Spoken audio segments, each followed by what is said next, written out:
Manukau, o le telefoni o iwa lua fitu lima walu tasi lua. Susu mai manukau ne Omega Cast. Umalole keisi le Omega Cast. Hey, don't be that guy or that auntie ignoring a sore throat. This isn't just some drinks and lemon tea in your sweet situation. Untreated sore throats can lead to rheumatic fever. Nobody wants that for their family, eh? Go get your Pepe's sore throats checked at your GP, school nurse, or pharmacy. It's quick, easy, and most importantly, free. So come on, whānau. This summer, take care of your tamariki. Get it checked and get it treated. For more info, hit us up on socials at Stop Sore Throats or visit stopsorethroats.nz.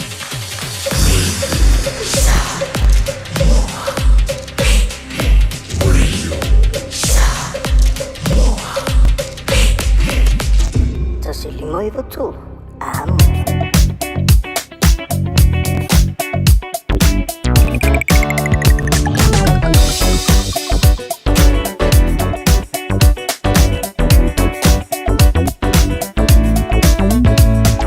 Luas luiva bilu te ona tāna le tulai fitu tāna fitu au nāt mulimuli o tātou tala e pian whaponga e le so sta venga dungo le wala marsi fia tilan maro tātou tuno ya te tono no falsa sui a mai ayo pil ngalo sil fia langa tu monta malawa tai me tu tono fe au ngā luenga o le wha au te le lei le ia se meo la hanwai le a kōr ka pale o nā ua mai ngā luenga vi ia le li lai tu le lau papa mo kwa slower traffic mai tai no offshore angai lunga le ala lau papa poloka ia pekene heta ngai one wa road ia ngai lunga le lau papa so inga tau langa Victoria Park ngai lunga le lau papa o tulanga na o iai angai tu Chervers Road College Hill angai Ponsonby Road ia fai mali pero no pa te o moto mala le saung le mo wal fi le fiafi a skengi le fiafi pe pa au ke le fiafi fa no le fiafi so vai mai trai Lincoln Road ngai Henderson Mall ma ngai flow mal traffic ngai lunga Glendine roundabout ya vai po pa sia wai Community Cemetery ya longo vingo o masi sing ngai Lin Mall ya longo ngai te mo polo ya Tiverton Road Wolverton Road ya te mo po la ya New Windsor Road hi fo ku ya Hillsborough po Mayora Road ya motorway lo ngai Maple Place ya le lava le saunga le mu so vinga tau langa Simon Street kai papas anga i Newmarket Manuka Road anga i Queenstown ya vewe te anga i atu i Remwell Road e Moa Middle Bank GI ya ke anga etu lo i Pilgerton Road ya lo vinga ke anga i Fairmure Moa i Parkranga Highway to i mai Alice Highway Mount Wellington Highway so kwa poloko le fia le kwa so luore vai aso lusu tolo yuli lo olwon ia tu langa pe no vat lava si fia malo le tato tuno pe lava anga i mai ai anga i moto malawa anga i ngan wenga tu tolo pe am ngan wenga alo fa le li tau tai o tau sa fa tau no inal maria anga i Green Lane run about lunga le motorway anga i mai mato fa ko fa sai fo mai i le tau tu ale radio Samoa su lima Iba toru a mo tau mo e fitu aso le vai aso lua sulfai tu la. Ia, mau atu manu leua South Mall, mangaya flow South Mall towards Takanini, Papakura, Pukikoe. Ia, rango winga kanga apu mar kanga peo le afiafi o nga mangaya, eat healthy, ole moko mangaya lama. O leo, stoi, inga nai lungo leo wala, ia walama upo kame pa ngā solo, ili ne fo ia fiafi o le salua lusu tolo yuni, lua olu ono, ina ua, tulai maritato taimi leo wato e luas pulu ono minute o na tale o le fitu ya pela no pa tan fitu au ina tato tala leo ina tu muli misi le valu misi su lua le se me tu ngalo le finga o ka ko misi lo se me pe ua umala lange e leo le unga na la lang it's not the end of the world ai le lama fe mani so ma dia me umale ko arka le ia se me la por pale ai ia ma fa ko pe la wai ia ole sulu pa au ke ole fiafi manuia le anga atu moto malawa malo le atu no fa tai le malo le atu no lava pane fi au nga venga ole ne yaso le wanga i moto malawa fa manuia le ni si wanga atu i nga venga ole fiafi ia pa penga na mar so fong le se me la ngopo pane pero no vai atu tu lo le ngana moto moi mar taula mo i lava tato fa lango le lo fo le ai le whanango lango maka nguru i aina so ako. Ole, whanango lango i le ni maku i lungo, o ao e lua fo i oka vai sa vani ani ngāi wenga. Ia, e umore asa wa e fia, a wa pēra ki wha vai o mānoa, ka mangai whero anu mā pare marko a pare. Ia, e lea sa kūranga le leilanga, e lea o ngāranga, e le loku le sai, la ki kilo wha atua, pai kaurukis pa ia sa umo, ia moro wha atua, e le li e sosa, ni mai fesili le li, o a po i me tātou te whare tonu ai. Ia, la po ai le li, ma fesili le li, ia, ka ora ngāre poto soro monga mai. O lava ni e wha moe lo lava ta mai ea anu roa ma pepa lo ea ngai pesiri le ea wha maa lo wha tani malo le tunu maa lo fo lau so wha mara maa lo tātou ri o Yesu ke riso ea o te ofo aropa pa tā lo wha tuai pa i mo lunga tātou tunu o mai lava i maunga ma o lunga pa ia se o pito i titi tā lo wha lava maa lo le pale ni aso fi tai tunga pi au mga nuenga ia le ni a maise o le tāpo inga le malu le tunu ka no fai o tu asin sina le malu lu ka no fai le alofa le i listening ia pa iatu lana fa malo longa pa iatu ona au mafana pana ia te o to na yo te mana yo te nau to fiafil so ifua ia ngale le li ia me so le pinga longa pa ia le tu fa no maro a wasa mo ataya pa talo vatu le tau tu le radio Samoa so lima e va tolu a mo ta lofa lava ma tu atu no e mamao ma no le pane mai atu no e mamao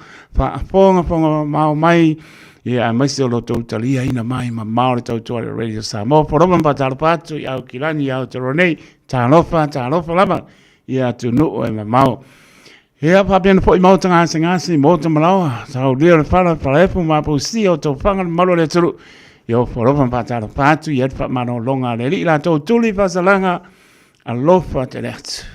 I wa pe ngalo ko ka kalo yo. Ia mato tano ia la ngona tu muso le nganga pa ia. Lo te li fo i mai lo wa fine fo i mai. La ngona Samoa pe Samoa le wi ona ta mai ai le o ia mato e fo i lo na. E aranga nga wa ku ka na ngole fi.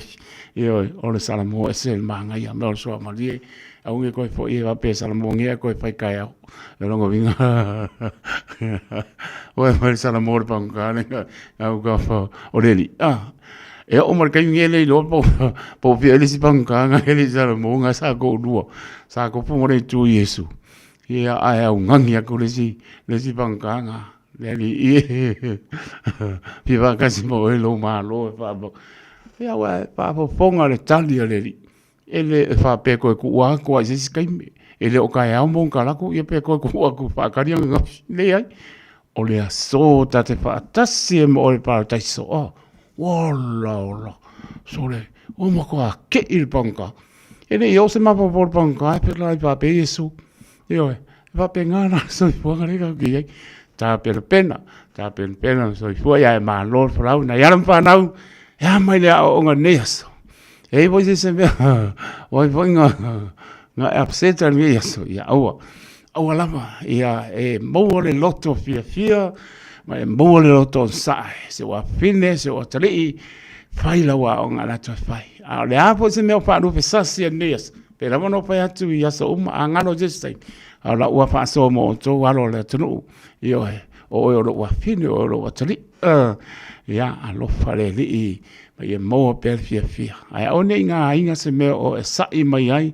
ma ele fia mai tono le potu haonga a pe ya onga fa solo tama fa solo tina a pe o se tama po se teine se uso se ngane fa solo tama maro tina e mo e mo ar fia da so e uma era lo poku na pa tai le tu o mo lo fia mai lo tama maro tina e nga la ku le ka o sa o loto lau ka penganga malawa onga wa ku le ese kambanga sa fa tu lo loto tama martine pa solo tama marotina ese le mana ia e nga manino e le mata le vai pa ya tu lo tama awa pa tu lo tama awa e o fa penala sa nga lo tama marotina tu o le usta il metao ya lo fa le linga tu le poto mo to le poto e mita ai ai mo to le poto e ola vi ai Ia ma e la ngona e fia e o stai o matua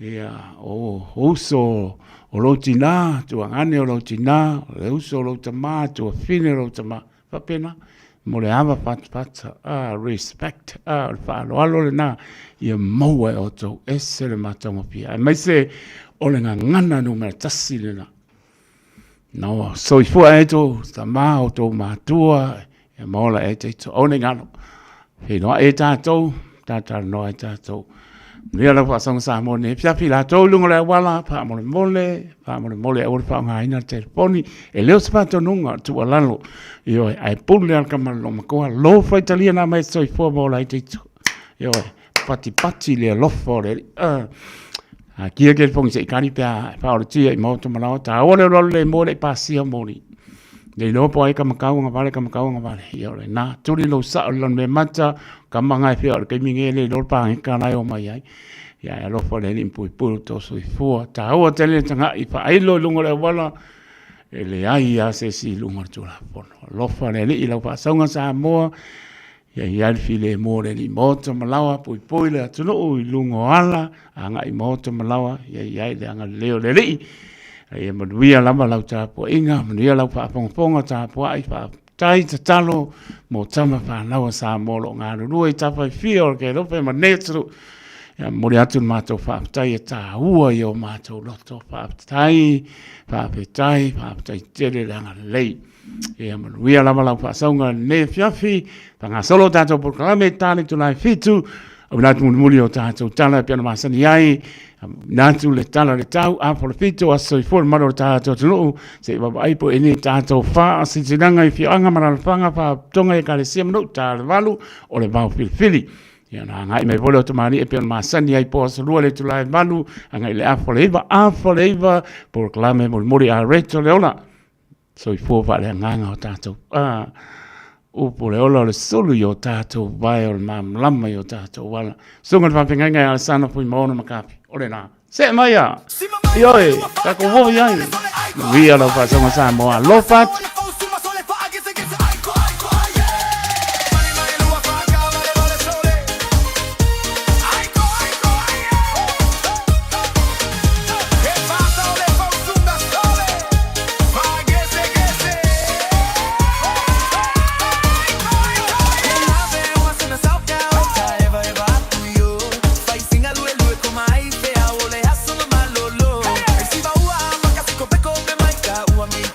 Guay.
se swinga ua Samoa la ala a ole fina o masaili tuli tuli ole sini.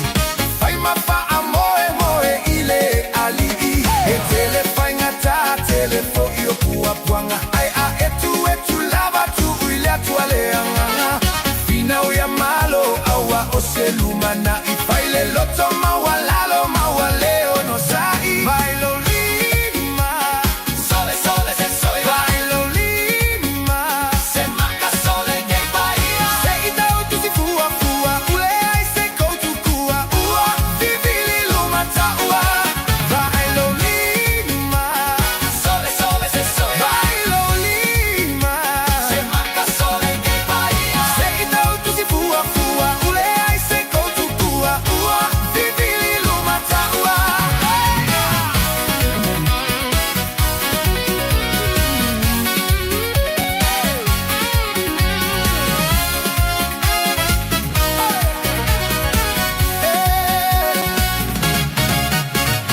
Ese fo i fainga ale aua ale paco. Fai le mue alu iluma e fa ale ango. Pei ole soy fuanga wakako ola ingei. Go to luma aua o se me alele. Ole olanga, ole soy fuanga. E fai kala foi kangaka. Ole go to luma, male loco mawalalo. E fa aina i se aso. Hey, hey. Bailo lima, sole sole se soy. Bailo lima, se maca sole que bahia. Se ita tu si fua fua, ua ai se con tu kua ua. Vivili luma ta ua. Bailo lima, sole sole se soy. Bailo lima, se maca sole que bahia. Se ita tu si fua fua, ua ai se con tu kua ua. Vivili luma ta ua.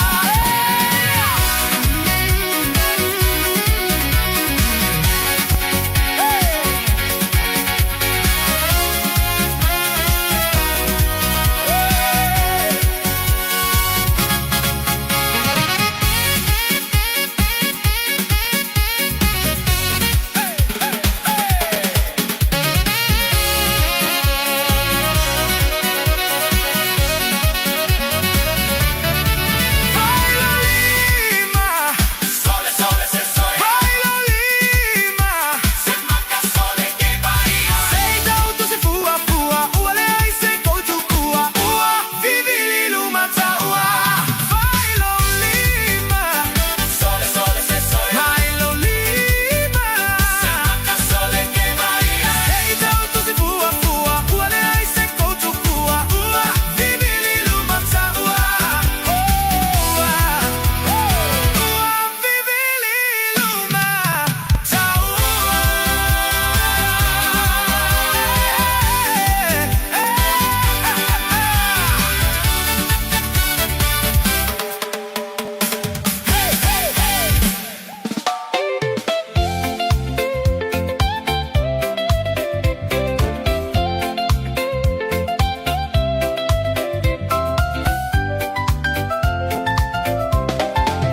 Sauia e show, ile si va go. Ole mau e lava lena, ole au talavo. Fai mai lava lato e mana o ile show. Saulo ala ia, e matu ai so. Siva mai ile manaia. Alo ia o fai va o mali e mai le musica. Si o tino e va vai, e se le mata inna. I au tango no mea, ua leo le lea.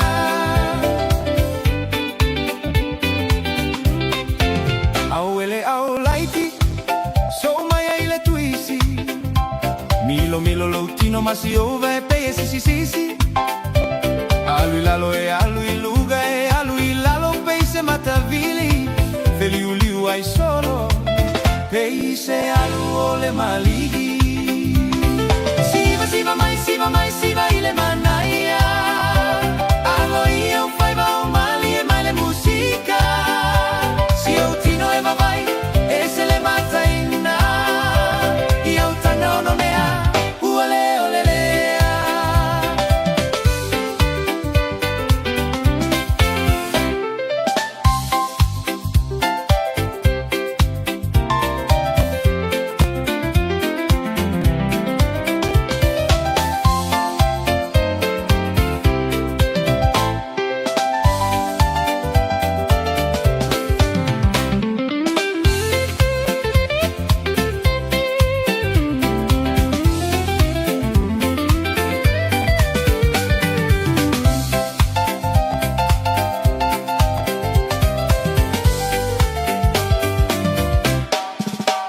Selo for me, besi vale wosi. Ela ala afa asipa solo pe e fai ma oli oli. Fusi maula o paga e fa afesa gai fogi. Olia ole au kuoli. Wapei oni temoni. Se mai loa, ila usiva Samoa. Oli fa atau salamaya mai sau noa. Ila utaga no me alo sei fai malauitoa. Lau mata ata ua toa. Siva mai ile manaya. Alo io fai va umali e mai le musica.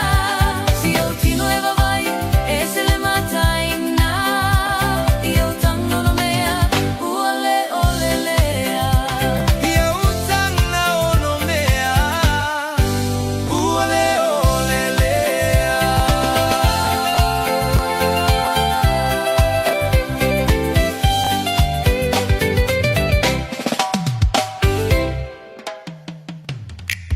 Musica malia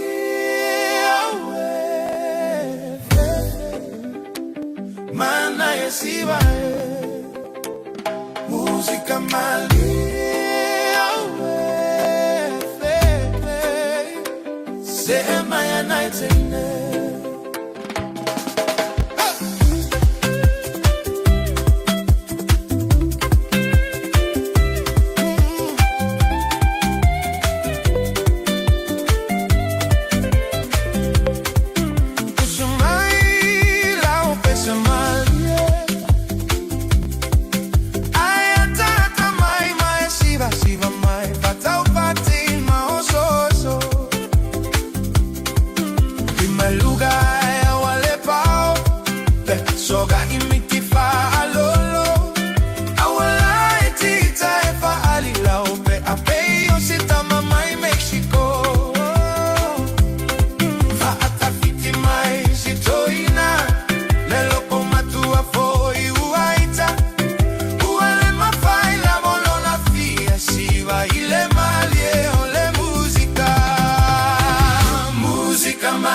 whaafofonga o le whaapoponga fo ele nei o talafou mai Samoa. Awina sa mai mo oe e lau leiti o whalongolongo le Radio Samoa. Tasilima iwa tolu amo. O te whātalofa no tātou o tino tala taulongolongo o si mai ale whaafonga.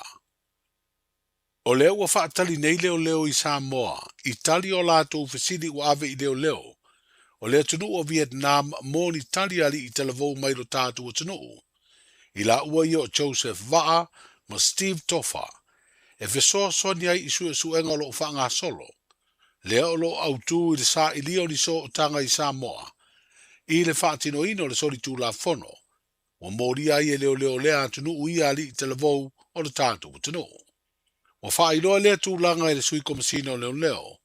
Le sunga li a taua Samuelu a whamasanga. A o whai ai whiutana inga i le vāo malo.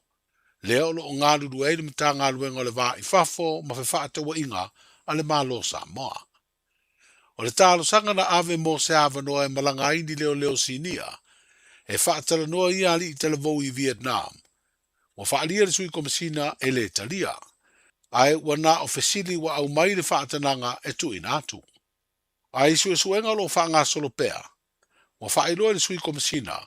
Wa iei morianga wha o popo ua whaia. Whaasanga inisi o le totoru o molia.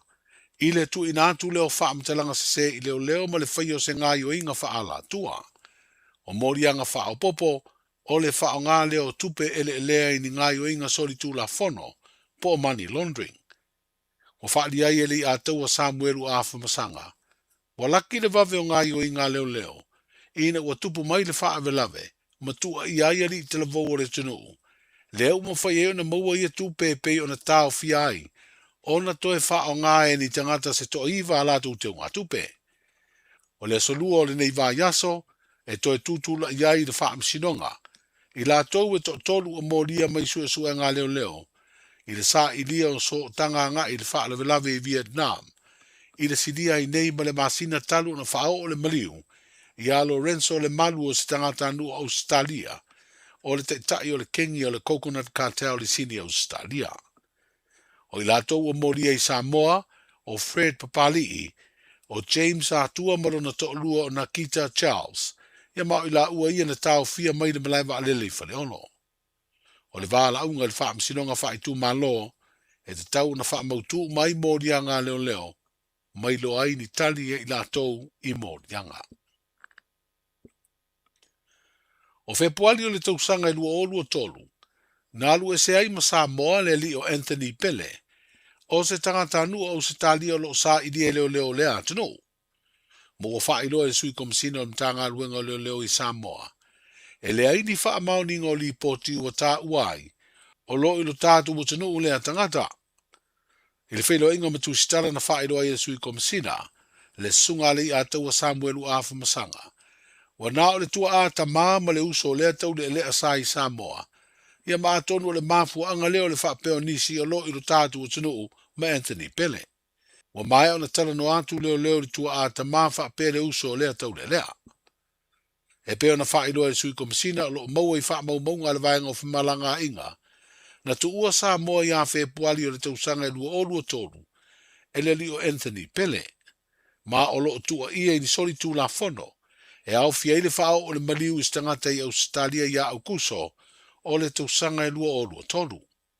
Ma o se tasi o le kengi o le coconut cartel, lea sa te tai ai Lorenzo le malu na maliu. I le ngai o inga soli tu la fono i Vietnam, e peo na tua i ai ali te lavou e to lua mai Samoa. E lata i le miliona ta la lea o wha inga o piri tu ua, e le i tutongina le mtanga luenga o a onga manganu i le company o le Blue Wave Wireless, e peo na wha tonu ina ia le kāpeneta i se wha ai unga, ina ia tutongi atu ia tupe i lea company. O le Blue Wave Wireless Connection na whaiere ngā ruenga, o le wha apipi ina o whisota inga tau interneti, e wha o ngā i satelite, mo le maua ea onga i uponu masawai o ia whisota inga.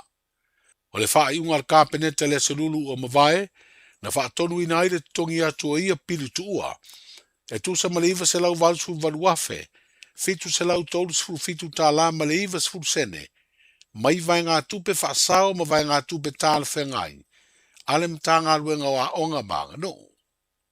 O stasi o vaenga o lea lava whaai unga, o loo whaai lo aile nofo ai tā lafu o lea company, i le official le pulenga whaatonu le regulator, i se au whainga o tupe tu sa mare 5 se lau valu su fitu afe, ono se lau ono se furulua tā la, ma le fast furu valu sene. O whaatonu ina ia le kāpeneta, le official le pulenga whaatonu ne ia tutongi antu le company ia pili tu ua, po ni ai tā lafu. O se whaai unga na whaia se tu langa whaana tinati, e tu sa imba le vaenga tolu valu pui pui tasi o le whaavae. E le oiloa po le ale umi o tuli tuli pili tu ua lea company, sa le tutongia le ofisa o le pule whaatonu, po le regulator le malo. E le oiloa foi, po le ale umi o whaitu linga le Blue Wave Wireless, male mtanga aluenga wa onga maanga nuu, i lana pili tu ua. O sori tu la fono sa tu le mai de vai aso umavae, ma whao ngā ini la au malosi po whana. O sila i neidim tanga aluenga leo leo whare pui pui ma le toe fuata ina. E whaia ni suinga le laisene ina o ia a upenga, ina ia mawhai una whaatonu tonu ai, le whao ngā ina te tau e tusa o le mafu anga, na talo sangai se tangata na te fia umia se la au malosi.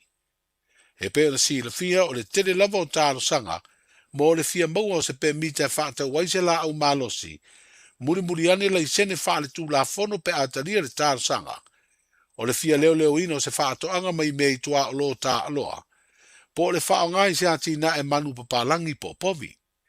Pei tai ua mori mawina le mtanga aluenga, mo whao ngā se la au malosi, ma ua fia ima le so i fua saunga le mua tangata.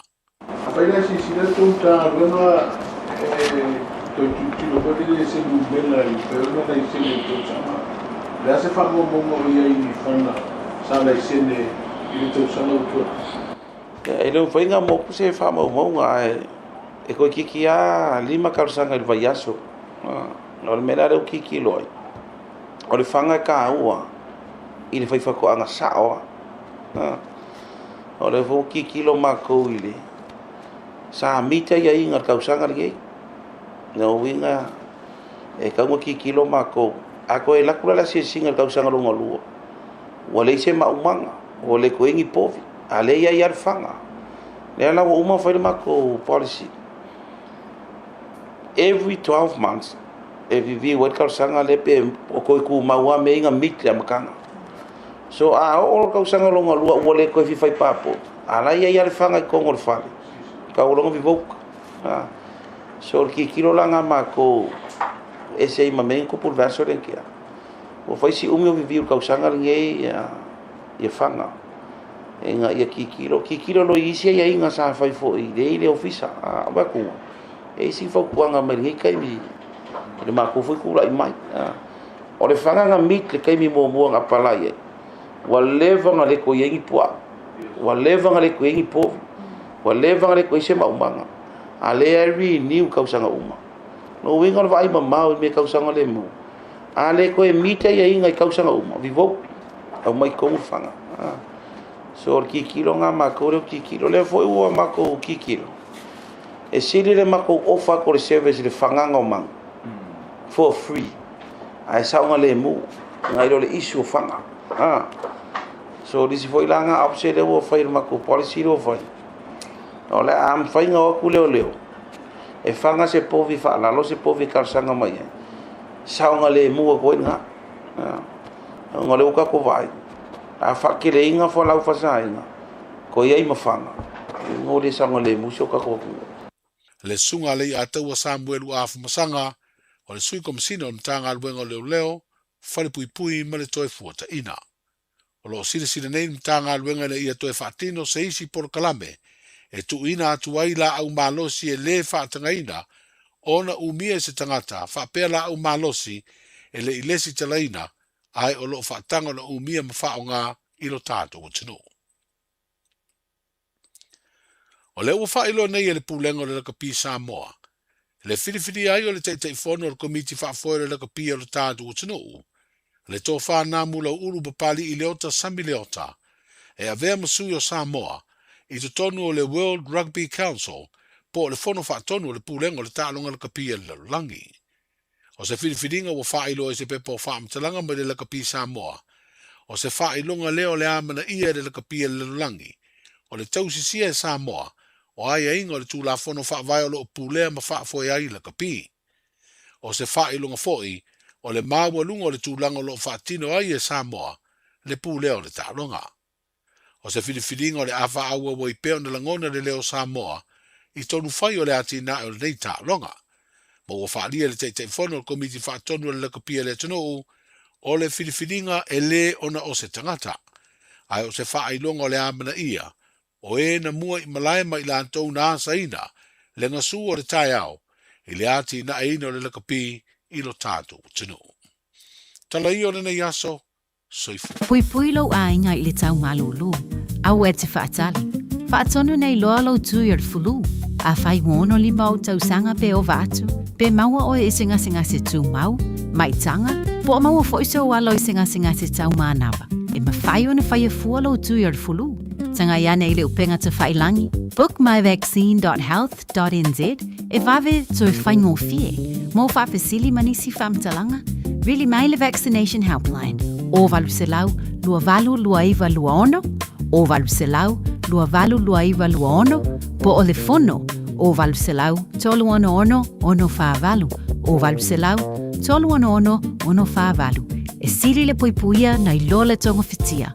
Whai nei lola utui ar fulu.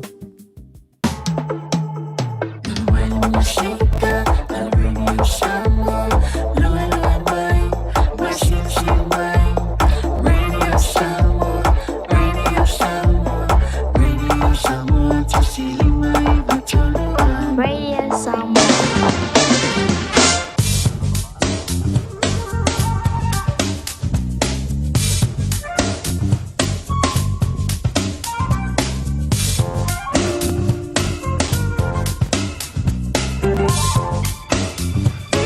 Toi whaponga na manu lea tunu, ule awina te muli muli tātou tala pian whaponga e le so, anga lele li ilo tau soi fua muli atu le aso atai au. So mātou wona toi whaponga sa whaponga o tala maisi o tātou tunu o I Samoa. So venga tala tauro tu mauli vela whamawina I au ki lani so fitu ni maulunga lo I aina maa whana. O lona maa nule poe atu lona maa lalo le sifu maritolu. Au waoa nisvainga o ki lani sabiri angi mai saute sipu I le so. O le venga mga tai au, winga nāre tau pa uti munga au wawa po ile aso tai au. Ale o ngā tonu po nāre vai aso. Spuru pitu le mawhanawhana mo tai au, spuru lua lona mānu le po. Au winga po nāre tau ere mai le astofi. Pa uti munga au wawa, spuru ono le bela pa mawina le astofi. Malona mānu le po e iwa lona maulala. O winga po nāre tau le asfaraili. Pe pa uti munga e au wawa foi. A lona bela pa mawina le asparaile spuru ono foi malona manu le poe iwa lona maulalo sa vega ngata I pale mo la tota pena wase I mai moana pa le tonu le tau le so pena po ia tai au le salulu a stofi asparaile we o la skonga e se manga ia lui tau wina le sa fa ilo inga sa ba mani pale ia sa ngale mo nga lakwa pe ki le ku u mar ke fikifi saulo failo marka hoka le fiafia alai pa maku ngak sabali padi ko fo ilo mo so lo ya maro pat pati ya sa alba pa ole na ya le lava failo fingalo le na ole va ingana nga tai fale ya wala to ta pena ya le lava ambele ofa ola te poni pa ya ani pe tupu mai ya nice sa pena ya fo joanga na de water safety ni sila Maritime in New Zealand, Maritanga, Venga, ICC. But about your tato to know is a motor, tono, and see a peta to the love for Lady. Bala, no fanga, ya miss all over pena for una far from Fonga, Tassi, on test Maritassi Famo. Lana to ya pattern to ya to the radio Samoa. Or Marita so Samoa. Lomanaya, Manu, the Fiafi, or our open swine or the through. Los por iba le ver famo ina mai sio tato no mana tu ale tato lo fa pena ona mau itu no mau tato te mana mala e pelo ai tato sanga lo so le ma nu le po sio tato no ia mana tu ai la talo pela vele sra un boni so le mama ba ai sio na no se venga ya no pe o mai pani o fa manu mai leise timu po na le awa fa so ato mai pe ya nganu fa fu ai le pats E o ma ile le ala papa na he makua ua ma mafa le traffic le i oe. Sa ngare mūle me tā ua sa mora tunu pene tu tau pe amanga wenga manuia fo i atu i mohotu malawa. Se venga mara nau wai kato roto rua tau po taranaki mano tu i oro pa uti mungolo a waoa poi. O se venga mara nai pe plenty kin country kispon mau spele lau mua Wellingtoni. Ora mkua ma ngai e aore kau ma ngai kau Wellingtoni sulu le la auro a waoa pa nisi vaenga le lau mua. Warama Palms the North maybe amazing tau ranga nisi vaenga nu tu oi. Ia, ora mkua ma ngai a pa ia pito lalo sa wale klaistete mona nu tu waka aper kuruseisa ko ki makareo penga waskai au mo o to nei ma to tai au sta venga na tala tau dai bang si ta to nu Samoa mana tu lo talo ya mis fo yo nu tu oi panga solo ya programa o anga eta to lo nga tono le vai aso Spuro minuto wate ai tu lai fitu le tau tua le Radio Samoa su lima iwa tolu a mausi mai ala fa ponga tato proclame o le ananga upu.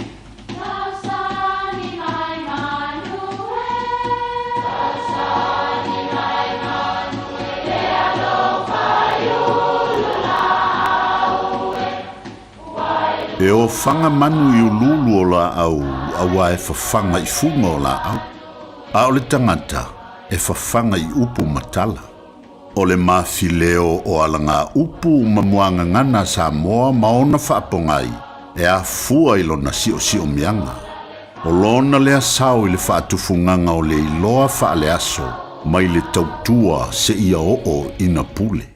O alanga upu mamuanga ngana, ua lanto mamanuina le tō whamanino a Samoa, mana tua foi, e tāo fitau muli le atunu. Ua fatalunga, fatalalo.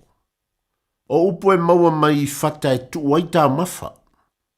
A la watu ia tā mafa a tele mea manta i le fata pito i lunga. Ia ona tuu lea i le fata pito i lalo. E masani o na vaia fata ne i o tātou tū noa po o mukuka. O upo e whavi vi ai le maa au ma le milu sia o se tasi o le tātou mafuta. E whao ngā i taimi e tau maa vae ma momoli ai se whaafetai ia i la tau na tausia ma vaia le whainga malanga. Se ua malie le teu ma le whaaloalo. O lea ua fatalunga ua fatafo i lalo i lau whaaliu ma lau tau maa au. Manuia lau whaasau. Ua o te le atu ne, e suki a mau, au ai peha oi. Ua o te le atu ne, e suki a mau, au ai peha oi. Iti, e se manu.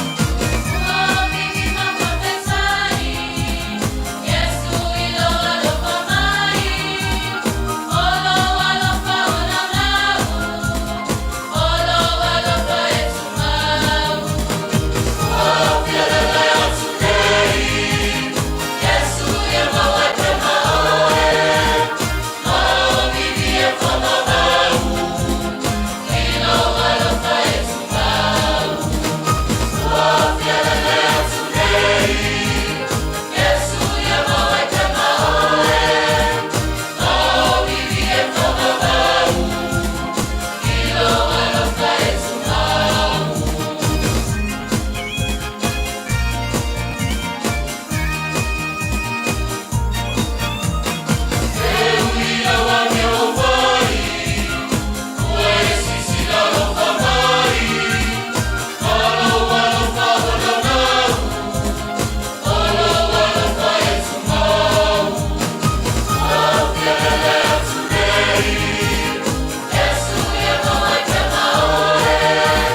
Ko vivi ma whawhetai Juno Youth e pakasa mai stamaki nei mai ngana fiafi ua tātou patipatia i pēr leanga leo le li tātou pia vivi i pēr i te mi uma i le mātango fia le lofo le li malona wha maoni pēr lava sa tālo lai el malo le atunu o tā pua inga le ato le atunu o i tu asen sina le whengar wenga tutofi na ialon whanau sai ia o onga i ulaman whatau to lia i ngase o le tino malo le atunu so se mota ngase mota malo tātou te bibi i ai le au noa e le siringi arpa maoni le lofo le li o alama tūlanga e ai maunga ifo i wanu tau nganga ifo lao le wha moe tu fesiri langona e sola manatu aisea o me te tupu mai are upu moni ai le siringi arpa maoni le lofo le li e tu maua le tātou vi wha manu mpapatai i lona manatu mai lantangata whai tu mau le li i lona lama vi inga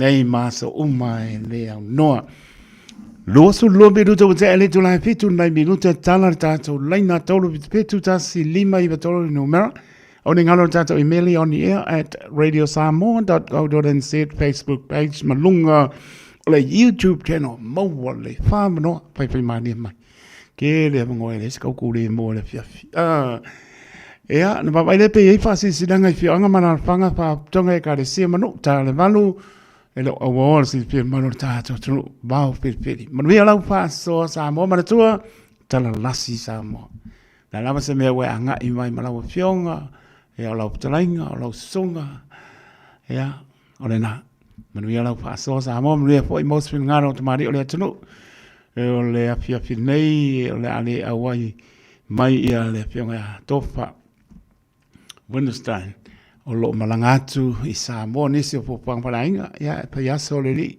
tonu po se isi tai me luma ato e patis mai atonu e se mato malo nefia ya la be na nga i mai matlainga ya le moenga vai malo yo pula o pep ya me se po ile tawalanga mai sau mai lo po pe lua mai melpon ya afale tu la i vortato to e por clame a reto leola te pena ina sunga fa penga ya sana pu mo na kapi tau lunga le tau tua e ona pata wa alofa te le atu au kilan manu tu tua o yo tunu e ma alofa te tu alofa atu manu iana tato po launga i le alofa o le o api tam pang tau le ala tato te mapua o alofa o le alofa te le atu papo wina tani elu mara inga mai o tara pa aptai te le lava manatu mai pa aptai papo wina tani elu alofa te le atu na nol map to mai ni po le piapi te o ma pretua ma no falo te usa Nicola Ulu ni lo maputa mai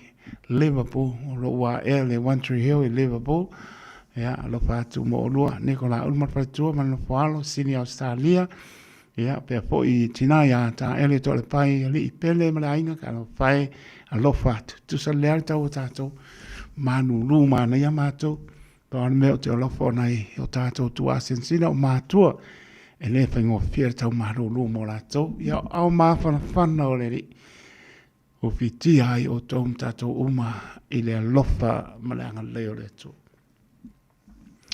Mana koroka mo se kedi mai whale se kedi.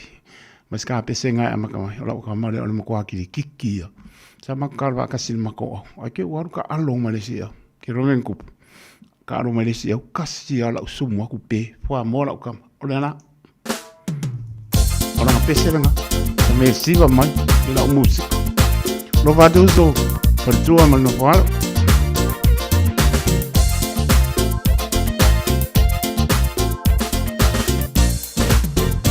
Eva mai la musica mai si vai Eva mai la musica mai si vai e voleva e fate ai lo mai fai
vatu yo mafata lo vatu ya mawa mai sa ufangu eva mai ya música mais se vai eva mai ya música mais se vai ya mau chinoa o li mai le a o vai le foloa ai au nei tusi o li mama fica fua le Samoa eva mai ya música mais se vai eva mai ya música mais se vai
mai la haka ali ali atu. E mai ta mai, me mai. Ui ke ho wai au. E mai ta mai, me mai.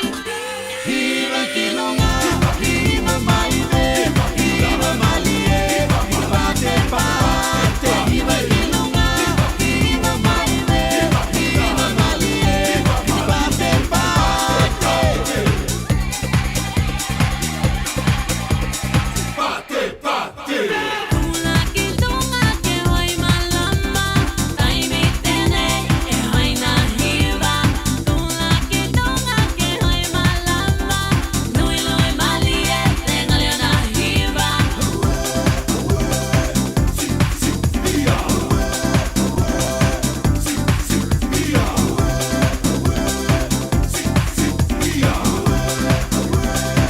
mai la haka ali ali atu.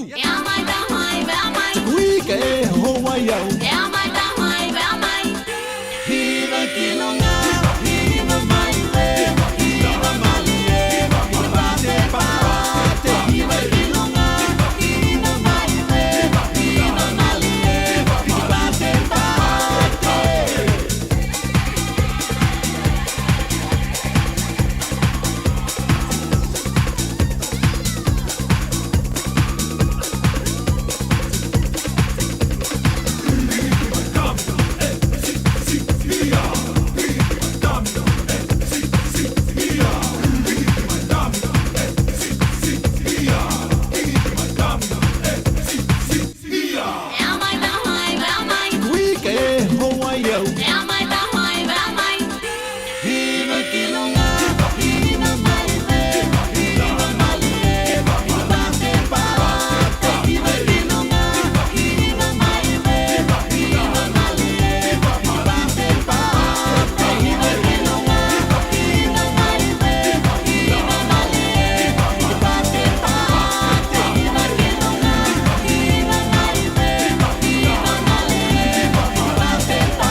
No tato laina sa mora tulu pele tolu fitu tasi lima iwa tolu numera tato imeli ni apia po linga malunga le YouTube channel ya mora mnovala umai familia lo asifua ya mai foi awal pole ale asa miano pa tapena specimane por klami familia itu asifua no mutala laina imeli apia po linga le YouTube channel.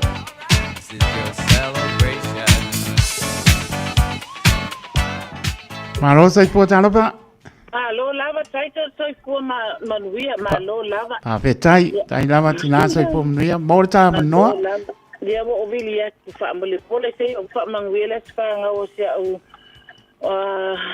tamale o se ni sile o alisha ma sem asiata. Nele. Ako ngele lima ka usanga o si botamo le ile o kitiona.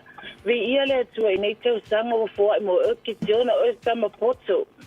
Ko anga pe fa Samoa. Ia I loa wa o kama ko I lo fa Samoa. Ia ai ka manuia tuaile tua mo o asiata asiata mo o kitiona o la o se tama poto fa longo le ya nena mapapa nga o ya le crime anena mapapa ya na o sefo ya ka penga ku kalu askali ya make sure ya ula la ko la valley o ya fa penan fa manuia le tua ya te o kitiona ya ai fa tele lava tele mo la mo o mengi o breaking the rule look at that ai o pia wala ba me alofa mo le aso I fo so walo na mana e po chuanga ya alofa tele atu manuia po le apiapi ya manuia le apiapi ai lava so fo na no tato leina mo paso se kone pa mo mole pa tai sina leo se o tu atina ano salia pa tai tele lava ma tu mai pe halen ya me se po ya Teresa ene se on tu atina kala pa alofa tele atu ma no tau si matua mo apa amrianga tato tau si matua e se le manga ya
celebrate.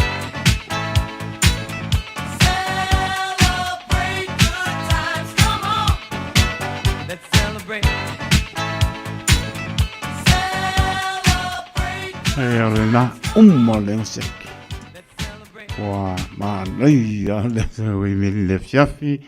Ya bel pata ba le au na fai ma fong pa le o polenga de Radio Samoa. Ma tot fa man wi a to so for man ta to no. Tamati na o sum to pa pinse o la nei pa na witi o to umma pa mlia to so for le so yanga leile li to pa popo nisi to sanga sele so for mo lai ta to mana tua pea ya bea pe tato e whaia lona pinangalo. Manuia tele o tō asoi fua, happy birthday to you all. Si pong Maria Richards pāka i oe, wa malini alo I maka na wale se me alo wha.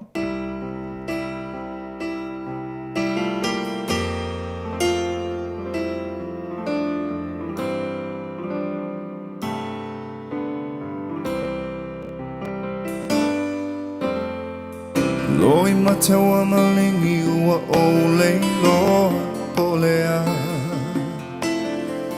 Po sa uanga sala e ua e wha pena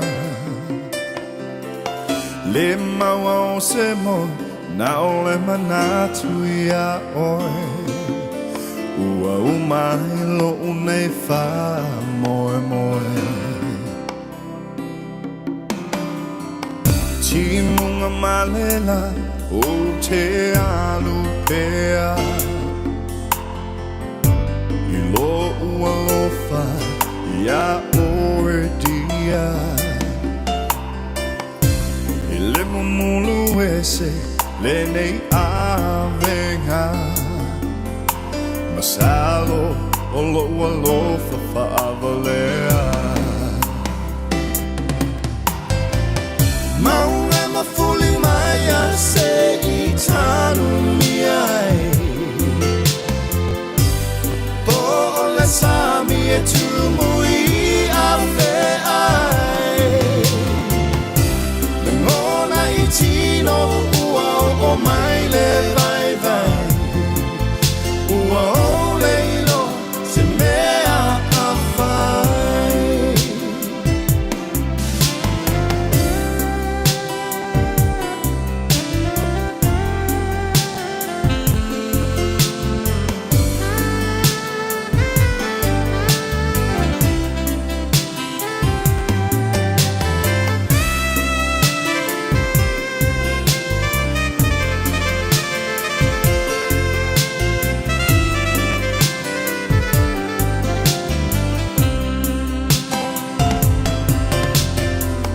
Tuia I lunga na te whasoa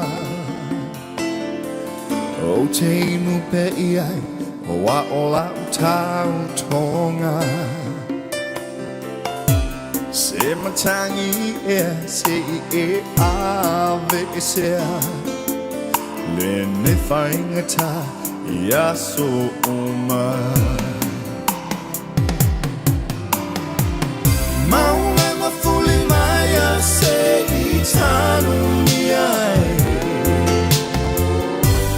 Po ole sami e tumui a fe ai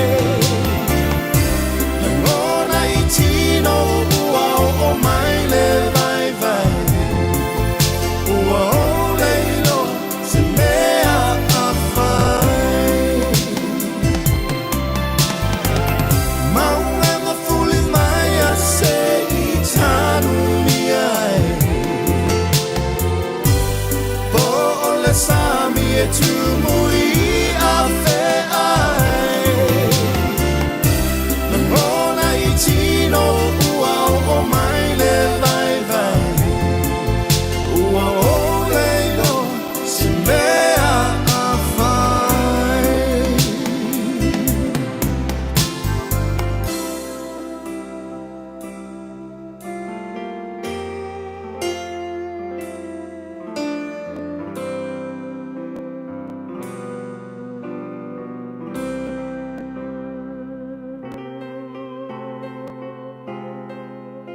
Ua na o le Radio Samoa se furulima iwa toru a mo e tautuaina o e ilaungangana fitu aso le vai aso.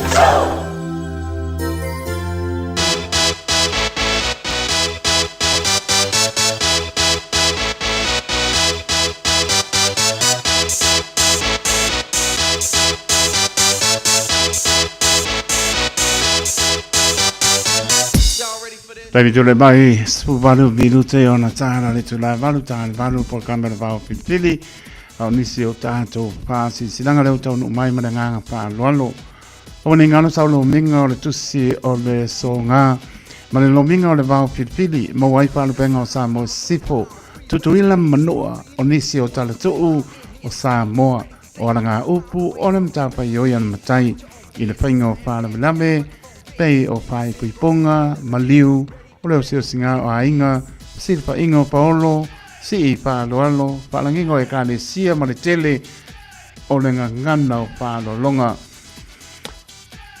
Ia, na le ofisa o leo ua, pa uina le tau o le tātou, o manga yo, leo manga yo koe alu lalo, leo to e papa ui lalo lima sulta la tātou tusi, ia e leo to e fitspulu, lima sulta la, manga yo, wa lo fatu. Le vau pilipili ia e le uma le masino i ulai. Na le ofisa la vale Radio Samoa tolu ono pa tolu Hopewell Avenue I Manukau City e Mawai. Monisi fa mtalanga talno e lau fonga pia le mata ofisa I le oiva lua no loa tisilima I vatori no mera. Oiva lua no loa tisilima I vatori no mera. Pe te tanga iane le Shrub Radio Samoa.co.nz pa eisa oka e moa le le. Moa le. Ale moa la. Manga ia lo koe wala au mai.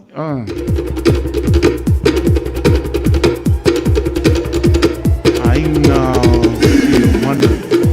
Le ama mare palo alo e langa ise manato o le nei ainga. O nofo mamatai ainga sa seo manu na taupuleina e whaataunuina I le masino I ulai lua o ruono. Ua whailo atu ua toloina. Le nei pa moe mo le masino te sema le asuru iwa lua o ruono. Tātou ainga uma o lo alala I New Zealand Samoa sa lia manisi o atunuu ua le o nofo masau whai e pei o na tala noina mo I ulai. Ai o toloina mo le masina e pei o na tā ua ia te sema ia molo o tau silfia whaatai o lo sainia le nei wha asilsilanga e le sa o le ainga sa seo manu tina ia seo manu ana teni. Se manu la faele, se manu Ione Wikilifi, Ione Tusani. Se manu wa sea a John, ti a whaptai a John, ti a sione tolu Ione. Ione le atoa fono ia ta paonga, pamuina, pelesi, se manu, whaawila, maongo tia, talo sanga, ia malenganga whaaloalo tele. Kutamata la nuke he! Tamam tele tuai sa o tawina le kolisi o abele pontanga le akopa au kilani New Zealand fa mole bala watu male fa lolo I tamam tele tuai uma sa o tawina le kolisi o abele o lo lalan papa au I au kilani nei ina I awai mai le tato pontanga I le aso o ta ua o le aso na iluso fitu o yuni taimi tolu le fiafi I le aoli no fuanga youth line manukau to atusi mor silfia tasi pa lima St. George Street I Pap toi toi. Pa mole mani tua mai lau restala I lima sulta la. Mole tausanga pa le tupe mai a perila. Lua olu ono sa ia o ya mati le lua olu fitu. A lofar tapa au o le langi. Moli mai ai lo to so I fuam so mato wola. Pa tai lava prestene ma le ofisa a kopa I au kilani New Zealand.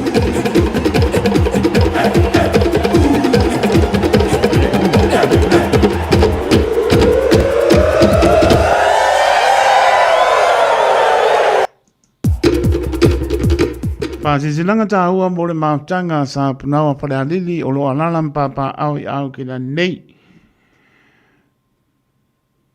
Ai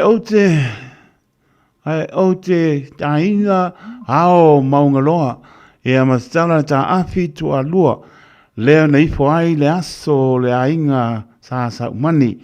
E momo lama ono o whātulo watu ai pa ia o le atino. Awa o lea ua ta oto I langa tonu.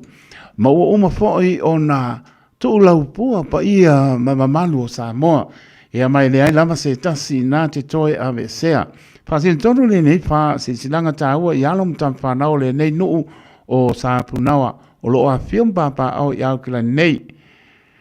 I le apa mare whaalo alo e tau wai o le a whaia. Be whaatonu ina le tātou mawtanga e pei o na tuu po ina mo le aso losu fito iuni lua o lua ono. Ona oni tua no a le maalfia. Ia ma le anganga whaalo alo lama. A le apa tonu ina lama I le aso losu le mo iulai lua o lua ono. I le tulae a whalo se fulu le tai au.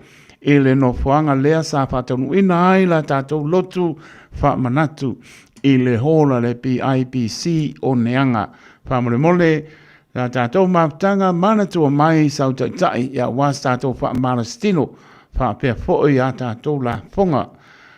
O le nau lama ina ia wha mautu ina ma wha mausali ina pia le alualu I luma o le mawtanga.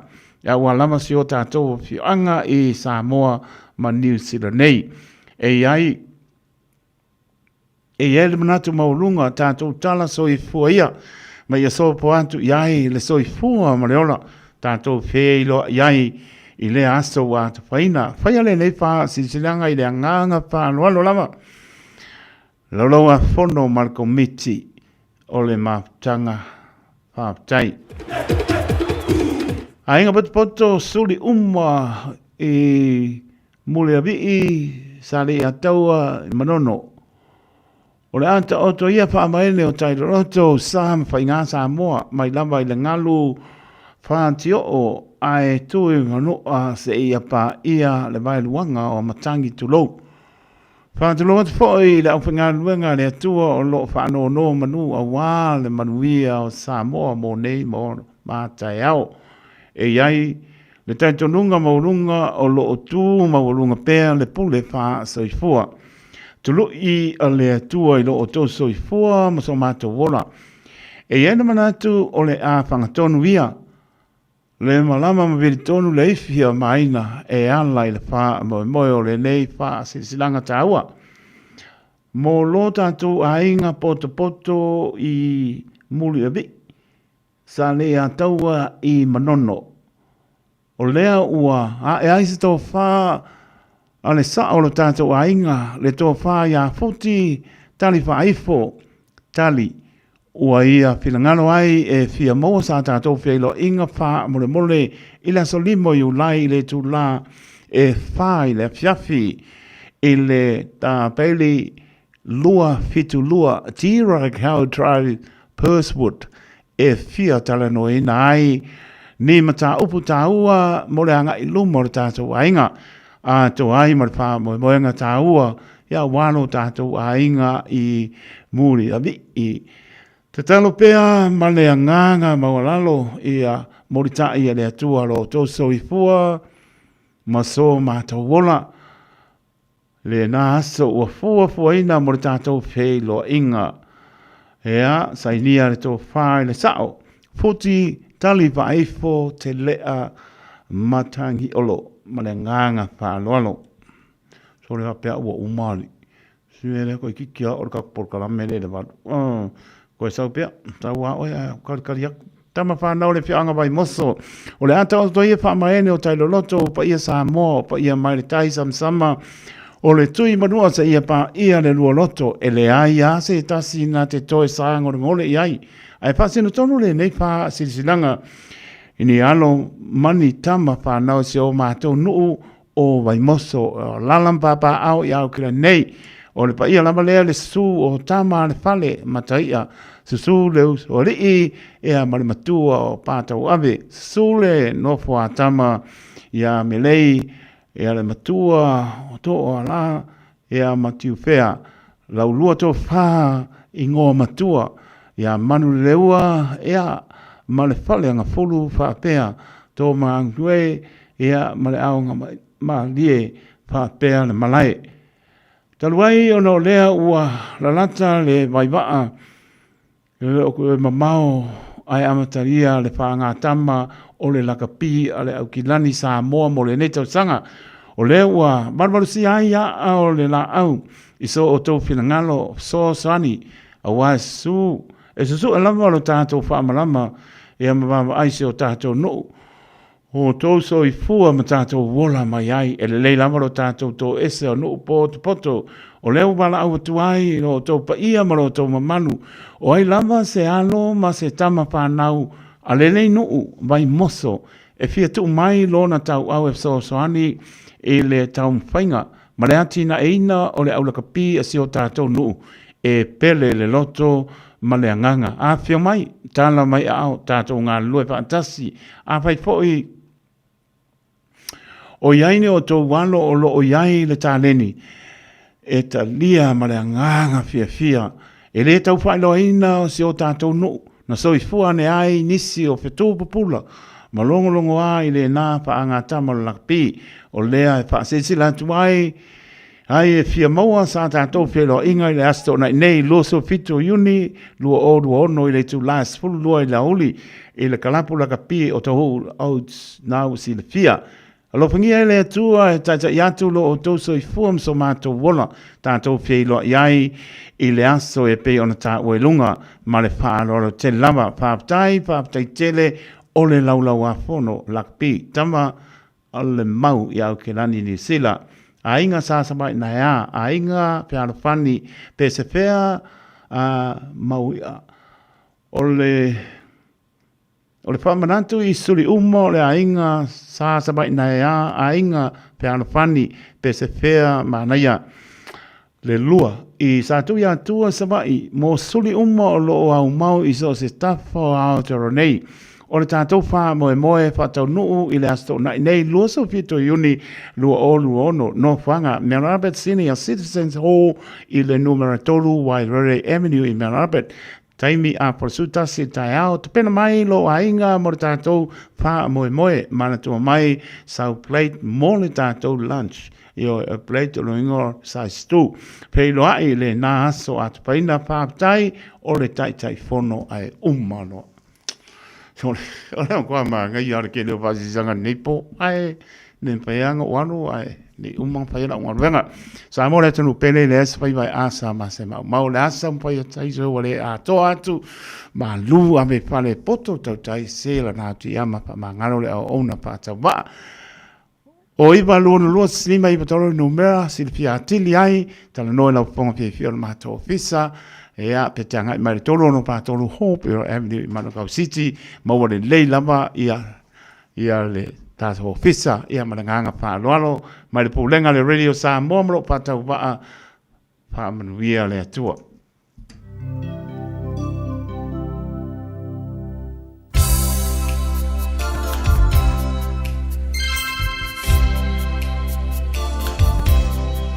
Ola urupe le soanga o pitu o lona suafa sa lele i fisanga o Samoana wa fo i nei male olive mata le tumu o lo uanganga le fui vine o la urosa fu matala Emma eule che risopporto le fuoina o awala roto uoli uole vai osina il loto che tu ea o la upa ama e sili tassi o il lo uangana ye tanu mia so se io alofana o te io ma o amene ia te o fetula pele o silo tau i peni ma tai mane e tele tai loi arasi o le tonoma masu sana Sabrona, Befa